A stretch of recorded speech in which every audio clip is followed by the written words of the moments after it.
હે guys, welcome back to my new blog. હર હર મહાદેવ, જય શ્રી કૃષ્ણ. અહીંયા મમ્મીએ પાત્રાના પાન ધોઈને સૂકવી દીધા છે. અહીંયા છે મીઠો લીમડો અને અહીંયા છે ફુદીનો અને કિચનમાં મમ્મી રોટલી બનાવે છે. તો કાંઈ નહીં, ચાલો મમ્મીને મળીએ. મમ્મી, હર હર મહાદેવ. અહીંયા મમ્મી રોટલી બનાવે છે. મમ્મી શેની સબ્જી બનાવી છે? અહીંયા મમ્મી ટિંડોરા બટેટાની સબ્જી પણ બનાવી નાખી છે.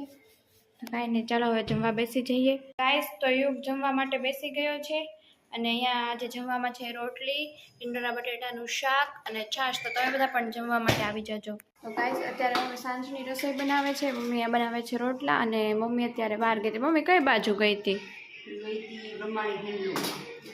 કેમ અત્યારે એમ જ કે કાંઈ લેવાનું હતું આપણે? હા,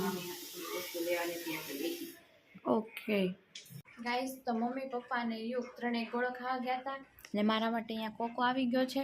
મને ગોળો ન ભાવે એટલે હું કોકો પીવું, મારા માટે અહીંયા કોકો આવી ગયો છે. ગાઈસ, આ સાથે હું મારો આજનો વ્લોગ અહીંયા પૂરો કરું છું. તમને મારો વ્લોગ કેવો લાગ્યો એ મને કમેન્ટમાં જરૂર કહેજો અને મારી ચેનલને લાઇક, શેર અને સબસ્ક્રાઇબ કરી દેજો.